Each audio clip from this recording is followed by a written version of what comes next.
इस कार्यक्रम के पुण्यार्चक हैं सिद्धांत Jain civil line Delhi, Savita Sagar Jain Rishabh Vihar Delhi, engineer Anil Archit Jain Shyam enclave Delhi, Shrimati Manju Vinod Jain Gurgaon, Naresh Kumar यश जैन बड़जात्या हौज खास दिल्ली, स्वर्गीय उमा जैन की स्मृति में डॉक्टर वीपी जैन अमेरिका, आराधना संचय ग्रीन पार्क दिल्ली। प्रश्न समय सार। आत्मा के लिए जीव राजा शब्द का प्रयोग कौन सी गाथा में किया गया है? सही विकल्प चुनें। पहला 15वीं गाथा, दूसरा 16वीं गाथा, तीसरा 17वीं गाथा या फिर चौथा 18वीं गाथा में। सही उत्तर आप इस नंबर पर व्हाट्सएप करें 9810509141। प्रथम 3 सही उत्तर देने वालों को पुरस्कृत किया जाएगा। वंदितु सविसिद्धे ध्रुविमचल मनोभवं गतिं पते वोक्ष्यामि समय पाहुड मृणमो सुध केवली भणिदम् निज स्वरूप को परम रस जामे भर्यो अपार मनो परमानंदमय समय सारे अविकार। आचार्य कुनकुन देव और उनके टीकाकारों को नमन और वंदन। समयसार ग्रंथादिराज का आत्मख्याति के उद्देश्य को लेकर के, आत्मा की अनुभूति के उद्देश्य को लेकर के सरलता और सहजता से स्वाध्याय किया जा रहा है। समयसार जैसा सरल ग्रंथ विश्व में कोई दूसरा नहीं है। पर समयसार कभी सुना नहीं, पढ़ा नहीं, उसका अध्ययन किया नहीं, इसलिए समयसार लोगों को कठिन लगता है प्रारंभ में। और समयसार का थोड़ा सा भी स्वाध्याय हम लोग प्रारंभ करें तो समयसार की सरलता आपको अच्छी तरह से समझ में आ जाती है। समयसार में है क्या? स्वयं का परिचय दिया गया है कि मैं कौन हूँ और मेरा स्वरूप क्या है। इन दो बातों का आचार्य कुनकुन देव ने बहुत विस्तार से निरूपण किया है। जो आत्मा का रूप नहीं है उसे तो जीव ने आत्मा का रूप मान लिया। जो कर्म का कार्य है उसे आत्मा का कार्य मान लिया। जो कर्म के उदय में होने वाले विपरीत परिणाम होते हैं उन परिणामों को जीव ने अपना रूप मान लिया। और अपना जो स्वाभाविक रूप है, अनादि अनंत रूप है, त्रैकालिक स्वरूप है, उस स्वरूप को जीव ने अपना स्वरूप कहते कभी स्वीकार नहीं किया, कभी जाना नहीं, पहचाना नहीं, कभी अनुभूति नहीं करी। इसलिए जीव कहते हैं अज्ञानी हो रहा है। 39 गाथा से लेकर के और 43 गाथा तक इन 5 गाथाओं में अज्ञानी की मिथ्या मान्यताओं का यहाँ पर निरूपण किया गया है। और आत्मा के संदर्भ में अज्ञानी की क्या क्या मान्यताएं हो रही हैं अनादिकाल से, तो 8 प्रकार की मिथ्या मान्यताओं का निरूपण यहाँ पर कहते किया गया है। और इन 5 गाथाओं का जो भावार्थ है, जो सरलता से अच्छी तरह से कहते हैं समझाया जा रहा है। जितने समयसार के मुरीद हुए, समयसार के रसिक हुए, कि समयसार को जानने वाले ज्ञानी पुरुष हुए, सबने समयसार को सरलता से समझाने का प्रयास किया है। तो पंडित जज छावड़ा जी हुए टोडरमल जी के समय में, उन्होंने सबसे पहले समयसार ग्रंथ का देश भाषा में भावार्थ लिखा। उन्होंने क्या लिखा? उन्होंने आगम की बात भी रखी है, परमागम की बात को भी रखा है कि जीव और अजीव दोनों ही अनादि काल से एक क्षेत्र अवगाह संयोग रूप से कहते मिले हुए हैं। जैसे जल और दूध होता है, दोनों आपस में मिल जाते हैं, उनका परस्पर एक क्षेत्र अवगाह संबंध हो जाता है। ऐसी अनादि काल से ही जीव और अजीव जीव और शरीर, जीव और कर्म, इनका परस्पर में एक क्षेत्र अवकाश संबंध कहते हैं चला आ रहा है। और अनादि काल से ही पुद्गल के संयोग से जीव की अनेक विकार वाली अवस्थाएं हो रही हैं। कभी यह क्रोध के आवेश में क्रोधी हो जाता है, मान के कारण से मानी हो जाता है, लोभ लालच के परिणामों से कभी लोभी दिखाई देता है, कि मायाचारी आदि के परिणाम कारण से जीव कहते मायाचारी दिखाई देता है, मोह के कारण से ममता के परिणाम से कहीं मोही दिखाई देता है, राग के सेवन कभी रागी दिखाई देता है। ऐसी नाना प्रकार की विकार के साथ जीव की अवस्थाएं हो रही हैं और सारी विपरीत अवस्थाएं बहिरात्मा के रूप में कही जाती हैं।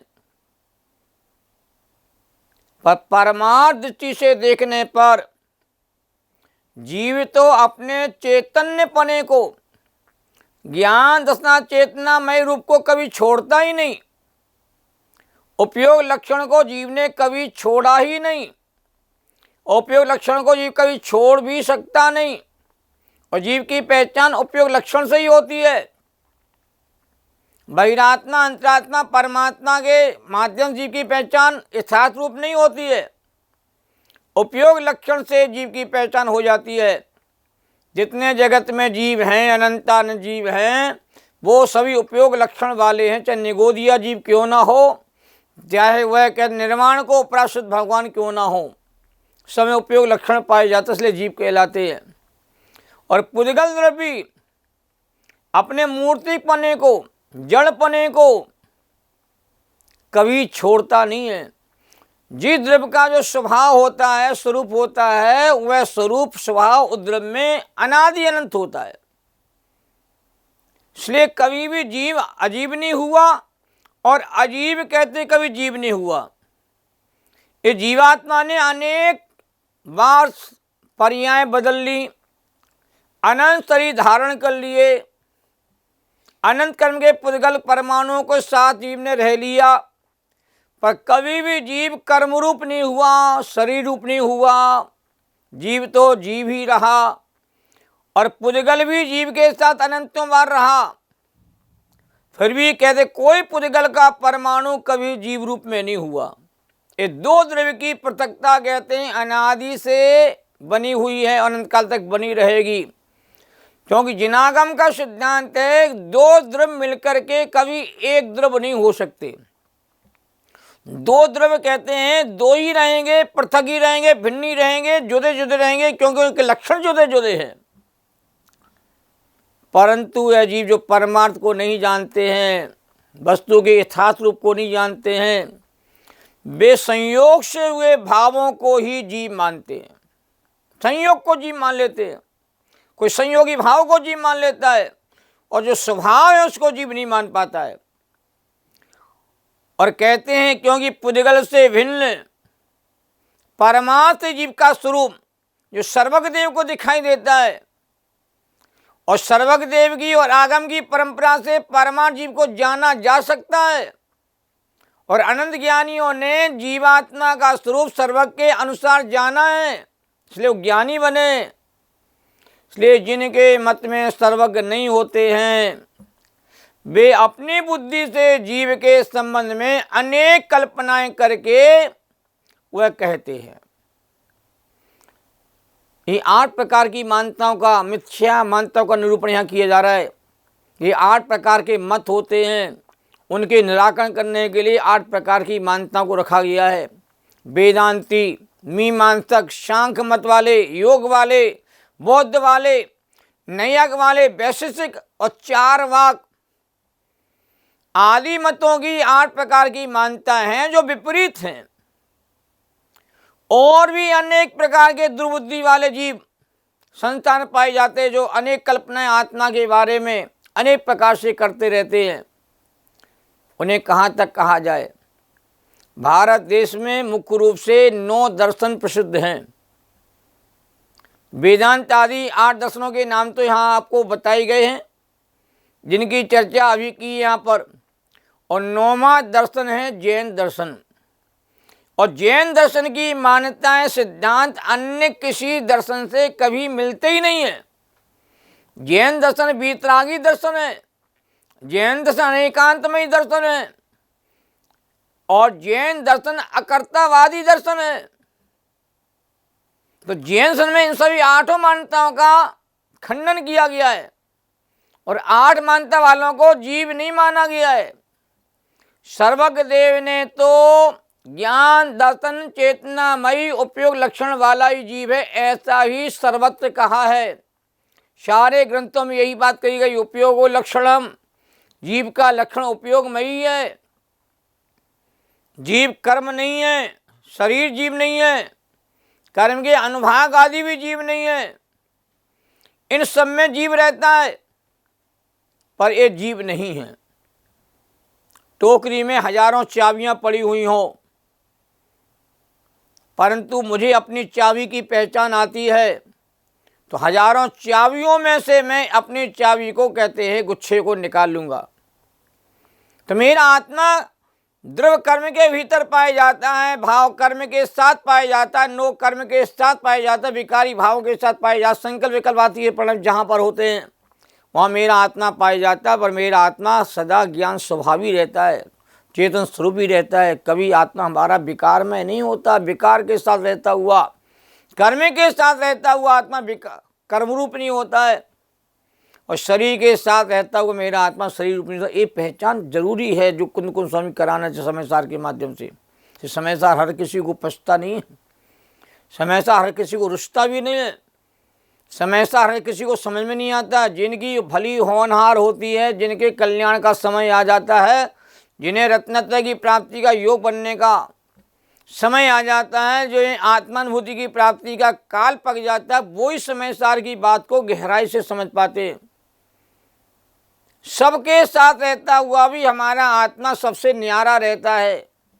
ये बात जो है भेद विज्ञान के बल से हमें समझना पड़ेगी।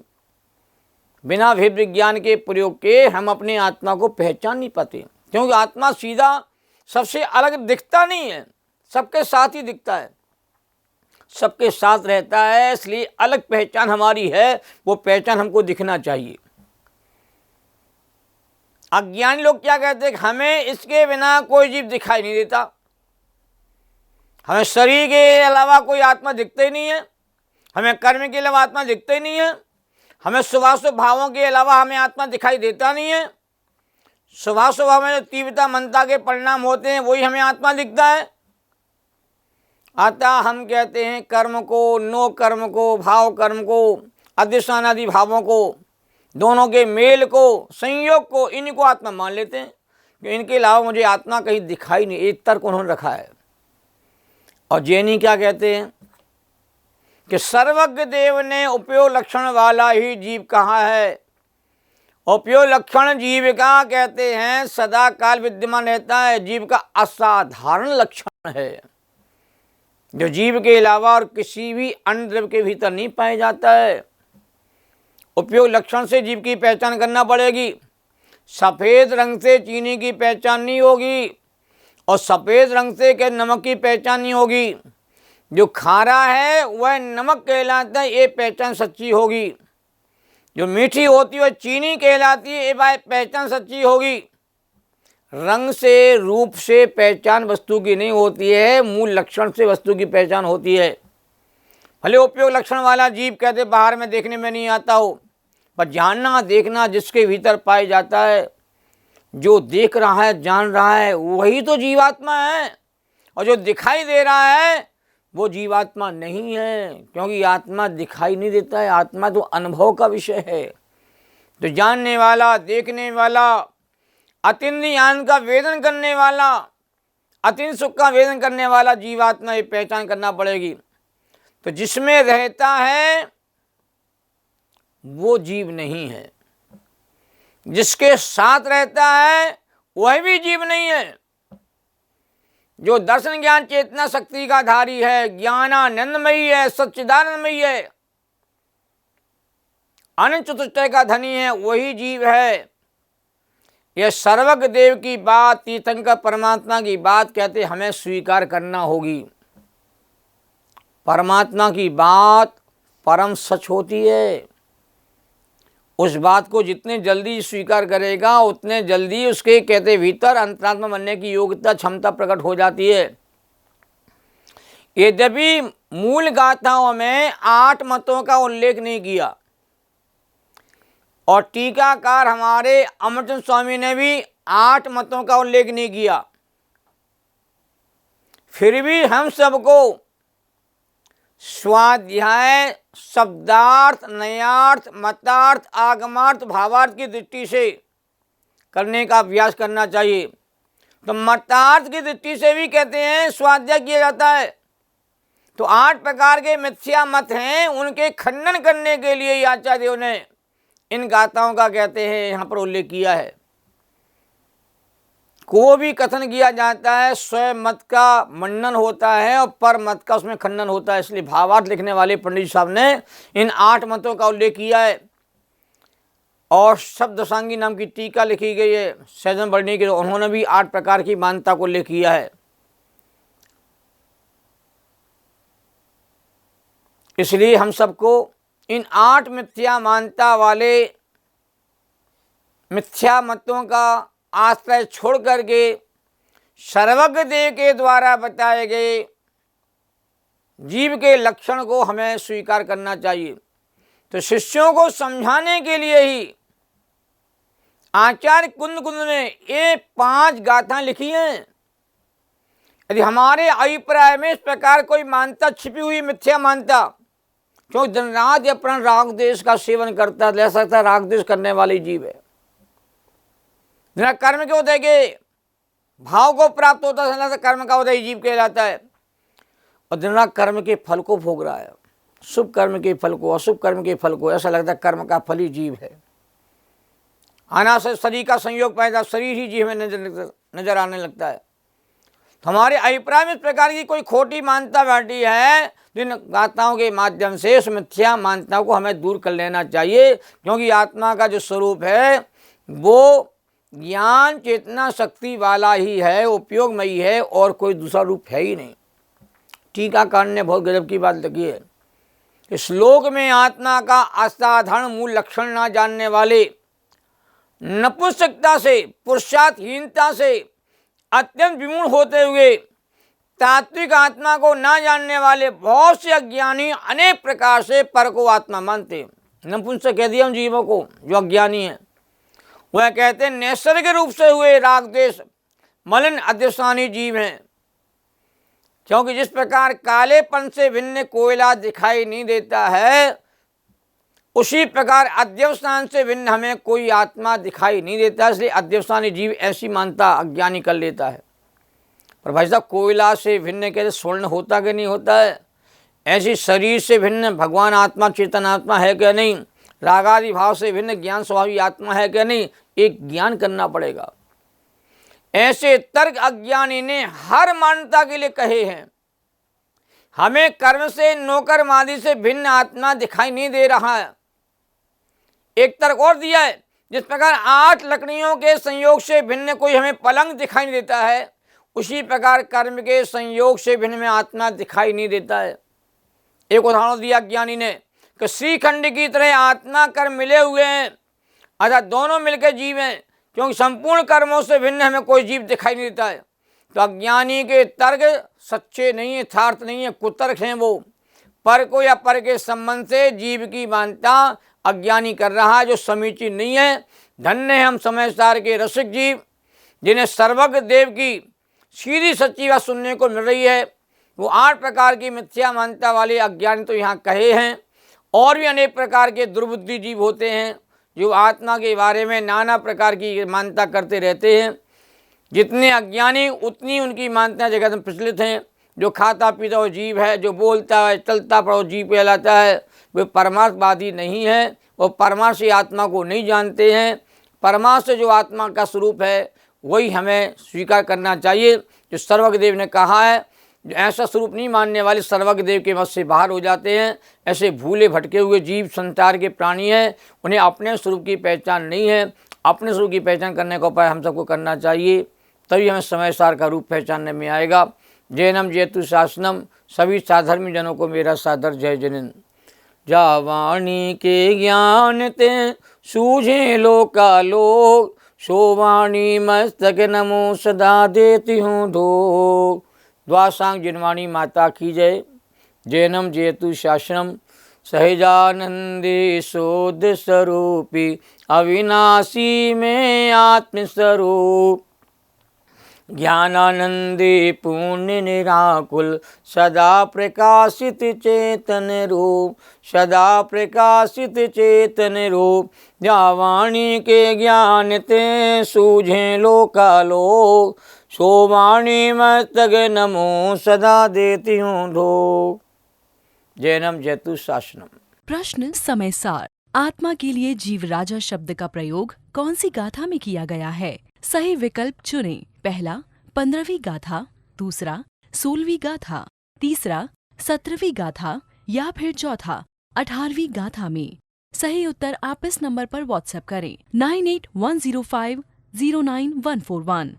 प्रथम 3 सही उत्तर देने वालों को पुरस्कृत किया जाएगा। इस कार्यक्रम के पुण्यार्जक थे Sarla Jain, Raj Swati Jain, Rajpur road, Delhi. Ashok Alok Ankit Jain, pharma apartment, Madhu Vihar, Delhi. Adish Mamta Ankur Jain, Pushpanjali enclave, Delhi. Neeraj Archana Jain, Naman steel Cochin, Delhi. गुप्तदान विश्वास नगर एवं BD state, Delhi. Sunita Sachin Jain, Shri Ram road, Delhi. Adinath capital service, Daryaganj, Delhi.